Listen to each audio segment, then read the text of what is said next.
licenses and permits. So as we know, you cannot get open without having your proper licenses and your proper permits for your restaurant. All right, so you found a perfect venue, and now it's like, okay, so what is it that I need in order to get open? All right, so number one, it's really going to depend upon whether or not you've got a second generation restaurant or not.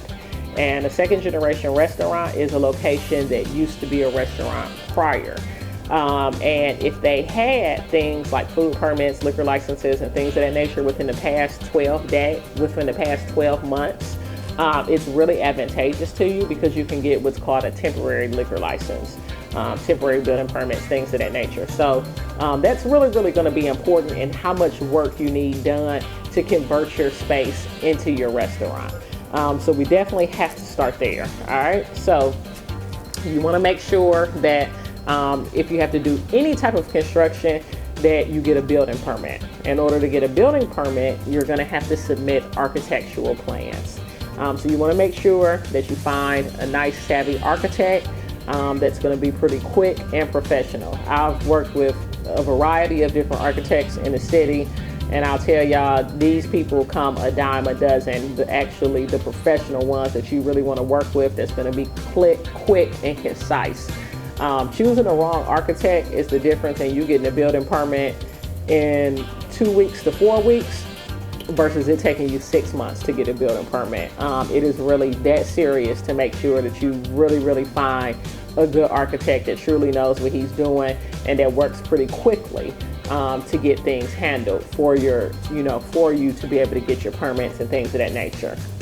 Now, once you get your architectural plans done, the architect will stamp them. You'll be able to take those plans down to City Hall and actually get a building permit. All right, so a building permit is just a permit that says you can do work to your space. All right, and then they'll also give you a list of inspections that you'll need to have done in order to be able to get your occupancy permit. Your occupancy permit is your actual business license. All right. So all of this is really just going to, and this process is going to depend upon how much work you have to do, whatever contractor you decide to work with, and how quickly they do the work for you and how quickly you get your building permit. All right. So that will be your journey to getting your occupancy permit. Once you've actually had your final building inspection done and they've signed off, then that means you can get your certificate of occupancy. So you'll go down to City Hall, you get your certificate of occupancy, you'll pay whatever it is that you have to pay. So when you first get your building permit, they base what you have to pay based upon how much work you tell them that you need done. So be very mindful of that. I've had building permits that cost $500.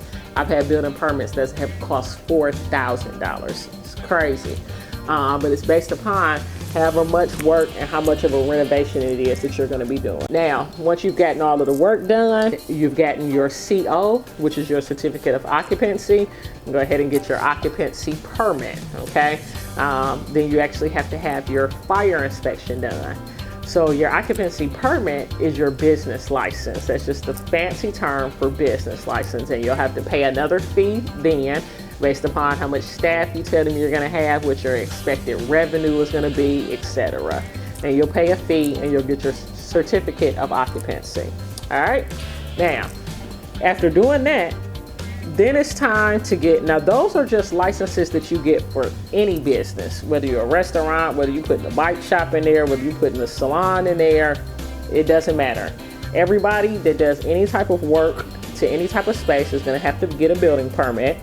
You're going to have a final building inspection as well as a host of other inspections that are listed on your initial building permit. You'll have to have a certificate of occupancy. You have to get your occupancy permit. Okay. Now, you've decided that your space is going to be a restaurant. So let's talk about some of the permits and licenses that are required to be a restaurant. Number one, you've got your food permit. Okay. So the health inspection, they'll come out. The health department, they'll come out and they'll do a health inspection. After you've gotten your certificate of occupancy, they'll do your health inspection. And so that's when they actually grade you, and you get your grade, and then you get your food permit. Now, And doing your health inspection, there's a list of different things that you want to make sure that you have done in your restaurant. Some of them, but not all of them, include making sure that you have test strips, making sure that you have red and green sanitizer buckets, making sure that everything is labeled, making sure that your restrooms are labeled, making sure that your sinks are labeled, making sure that you have hand washing soap and paper towels at every single hand washing sink. These are just some of the things that they're going to be looking for. I'll actually email everyone that is signed up for this course an entire list of things, a checklist that you want to make sure is done in order to be able to pass your health inspection and make an A. There's no reason to make anything less than an A because, hey, guess what, guys? You don't even have food in the building at this point. All right. So after your health inspection, you'll get your grade. There'll be another fee for you to pay.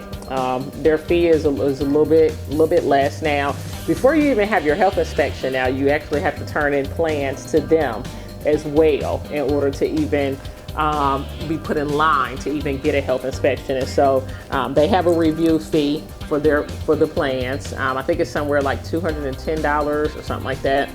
And then they also have another fee that you have to pay after you pass your health inspection for your actual health permit, for your actual food permit. All right. So now we've got our certificate of occupancy and we've got our food permit.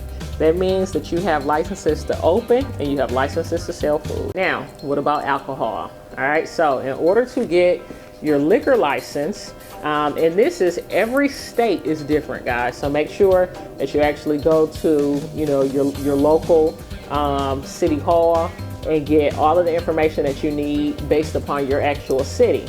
But if you're looking to open up a restaurant here in Atlanta, you've come to the right place because I've opened up 6 of them and I know exactly what it is that you need.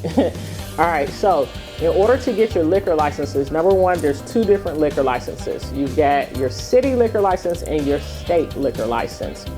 In order to get your city liquor license, you'll have to go down to Donald Lee Hollowell and actually go to the police department that's there. It's kind of like the huge, large police department, and they've got a permit section there. And so you'll fill out the application. The application is actually online.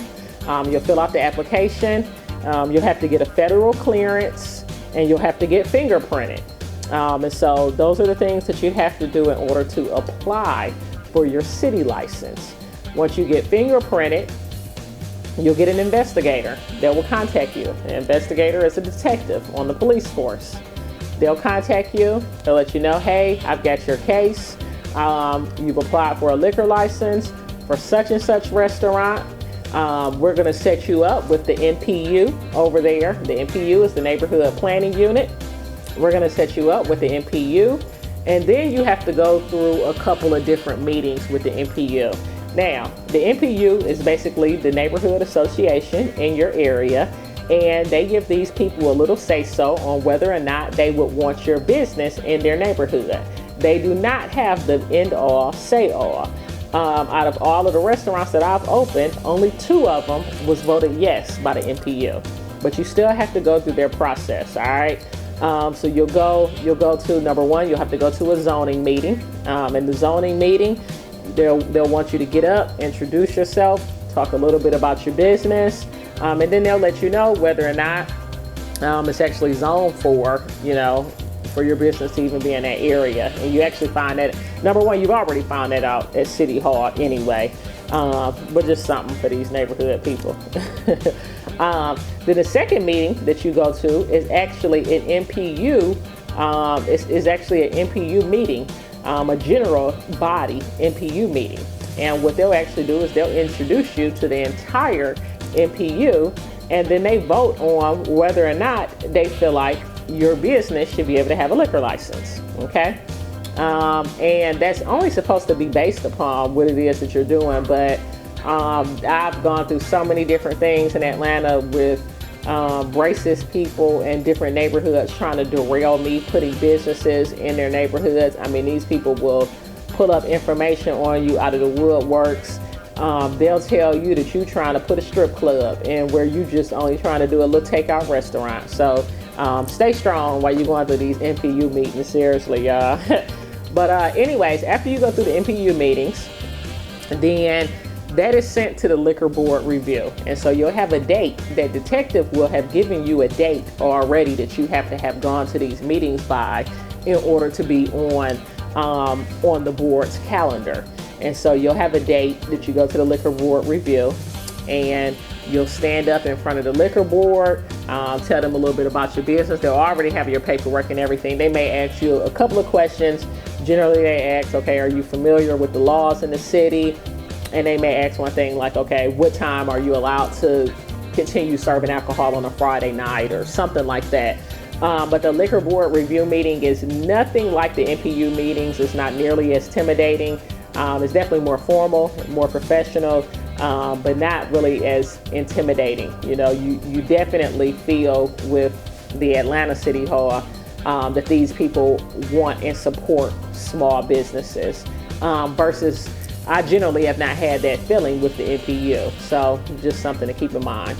But anyways, after that, and if the liquor board review approves your license, then you're approved. But guess what? You still cannot start serving alcohol just yet. The license then has to be sent up to the mayor's office, and the mayor has up to 30 days to sign off on it.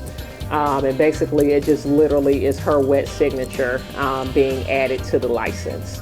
And so then at that point, you've got your city license, then you've got to get your state liquor license, okay? To get your state liquor license, you go through the Georgia Department of Revenue. One of the most important things that they will do is they will do a tax clearance. You have to be up to date on all of your taxes. If you've got 4, 5, 6 businesses like me, every single business has to be up to date on its taxes. They will either make you get up to date or set up a payment plan if you are not. After you have a tax clearance, they will allow you to actually get a temporary liquor license while you're waiting to get your permanent state liquor license. And that temp normally lasts for 4 months. As I was saying, there's also a situation where you can get a temporary city license as well. And that's if you pick a second generation restaurant that had their liquor license within the past 12 months. If you do that, shortly after you put in your application, you can put in the application for a temporary liquor license, and that normally takes about 30 days. That temporary license lasts for 4 months as well, okay? So keep that in mind, guys. There are definitely some benefits to finding a second generation restaurant because you can absolutely get open much faster. Now, if you want to sell hookah at your location as well, you have to have a tobacco license. I actually heard that they're kind of changing some of the stipulations on getting tobacco licenses. However, if they are still the same, all you do is when you're applying for your state liquor license, you would check the box of tobacco license as well. And it's only a $10 fee to get your tobacco license, okay? So to get your city liquor license, you're going to pay, number one, the liquor license costs $5,000 annually. So each year that you want to renew it, you're going to pay $5,000. I've heard in some cities they cost as much as $100,000. So I definitely feel like the $5,000 that ours costs here is a really, really, reasonable price to be able to sell alcohol all year long. Your application that you turn in to the police department, you'll have to pay a fee for that one. And then you'll actually have to pay your fee for the state liquor license as well. So before it's all said and done, it normally comes up to about like $61.50 that you're actually paying for all of your liquor licenses, okay? If you got your city liquor license, your state liquor license, and your tobacco license. Now, once you get your state liquor license, you are free to open, all right? So make sure that you do not open without those permits. I've definitely been in a situation before of trying to do so. It does not end well. It is not worth it, guys. So make sure that you get those licenses. And also with getting your city liquor license, you'll have to make sure that you've completed your fire inspection and your grease trap form that you have to fill out and turn into the city hall as well. Now, another way that you can actually get this done, especially if you don't want to have to take the trips to City Hall and things of that nature, is you can work with Expediters. I generally work with an Expediter. I haven't seen the inside of City Hall and Lord knows how long. The Expediter, they handle all of the paperwork. They go to the meetings with you. I mean, literally, they make it so that you never have to walk into City Hall. Generally, most Expediters will charge you anywhere between $3,000 and $5,000. To me, it is $5,000 well spent. I'll never forget when I was doing the Hookah Hideaway and I was down at City Hall in tears. Number one, because I didn't know of different things like this that actually show you or tell you step by step what it is that you need. So I didn't even know what I needed. And, was down there trying to figure out, and some people are helpful, some people are not. It's generally long waits. These Expediters, they already have relationships. So they're able to just go in, slide your paperwork to somebody, and that's that. You know what I'm saying? So it definitely is money well spent and definitely something to think about. Once you do have your occupancy permit, which is your business license, that has to be renewed on a yearly basis. There's a fee that you have to pay, and that's based upon whatever you tell them your revenue was. Once you get your city liquor license, you'll have to pay 3% taxes each month. And then once you get your state license, you'll have an account set up on the Georgia Department of Revenue website, and you have to pay your Georgia state sales tax each month. So with these licenses come a lot of ongoing expenses as well. So make sure you keep that in mind, and you definitely don't want to fall behind, guys, because when you fall behind, number one, that puts you in a situation to be audited, and two, it puts you in a situation for your licenses to be taken away. So make sure you stay on top of it and make sure that you do not open without the proper licenses.